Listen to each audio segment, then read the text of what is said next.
I got to tell you about a release of contract from a buyer this week because of a $68,000 unexpected series of craziness. Let's get into it. All right, so my buyer, wonderful, young, first-time buyer, very eager, willing to buy the ugly house. I mean, just like of my own heart.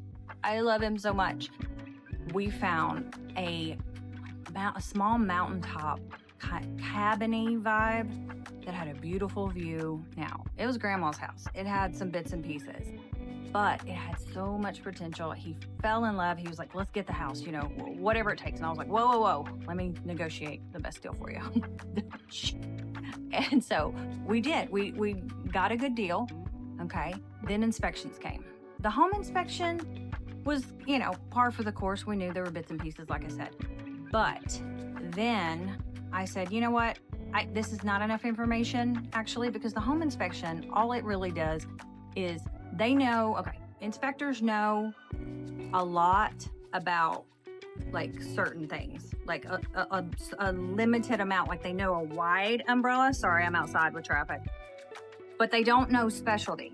Like if there's something wrong with plumbing, they're not going to diagnose it, or they shouldn't. They should just say, get a plumber, okay? So I knew we needed a little bit more. So I called in a contractor. One of the main things that my buyer and I were concerned about was this exterior wall that just looked weird. Now, it was the kind of Lincoln log house. It was painted different colors, but I digress. He wasn't even bothered by that. We were bothered because when I got up close, I touched it, and there's like thousands of nails in this. I was like, no. What is this? So met the contractor out there. He was like, oh, this is termites, and they're trying to hold this wall together. I was like, oh, no, that can't be good. And I said, okay, we got that. So you're gonna run the numbers with that. And he said, yeah. I said, also, the beams under the porch aren't looking good. And I hadn't seen those because the night we went and looked at it, it was getting dark. I didn't go under a sketchy porch in the middle of the Appalachian Mountains where there's bears. So those like circular Lincoln log kind of posts were split in the middle.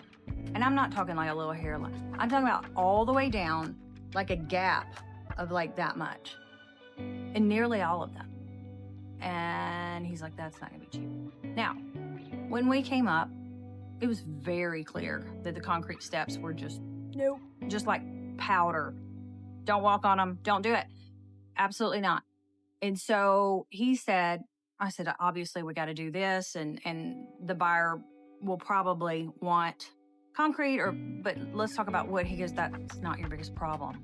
I said, what is then? Tell me more.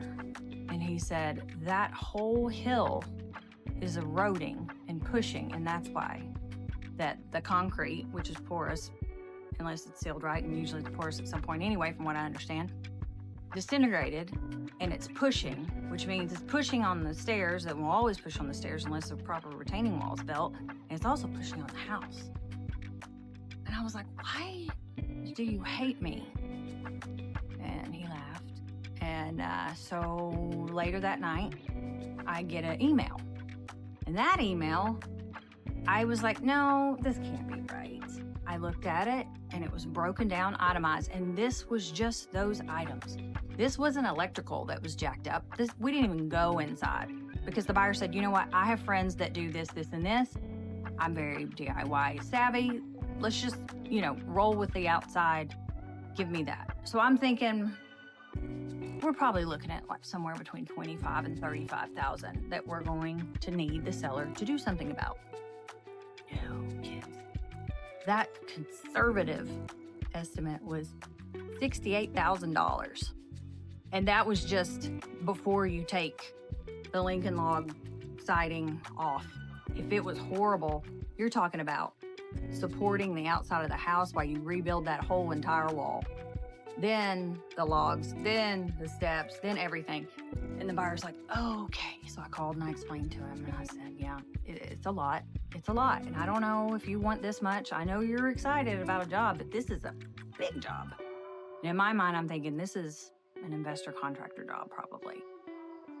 A first-time buyer, you got to have some serious backbone to take that on. I've taken on multiple renovations myself, and by myself, I mean other people did the work while I endured the hammering and had the ideas. I can barely operate a drill. Needless to say, they decided to walk away, and it was very hard because they loved it, but it just didn't make sense. And had we not had the proper inspections and went that extra mile of getting a contractor in, and let me tell you about the important part of that. You have to do it within, this was actually, because I'm licensed in Tennessee and Virginia, you have to do it in both states and in most states within a certain period of time. Meaning, if you go under contract on a Monday and you give yourself to that next Monday, but that that inspector can't go until like Thursday, Friday, you're going to have like no time to get other people. So I make sure that if the buyer, in this case they didn't know any inspectors or whatever, they didn't want to set up inspections, they wanted me to do it, that I have people, I have backups, and then I have backup for my backups, and I get them in within a day or two in case we need to move on something, in case Spidey sense comes up and we say, nah, we gotta get other people in here because there's something to this story. I do not want buyers to close on a home and then have a huge $70,000 surprise. So when you're thinking about buying, no matter where you are, if that's somewhere near me in East Tennessee or Southwest Virginia, I'd be happy to talk to you about things like this. But if you're somewhere else in the country, then make sure that your agent has kind of a similar mentality to protect you when you're buying.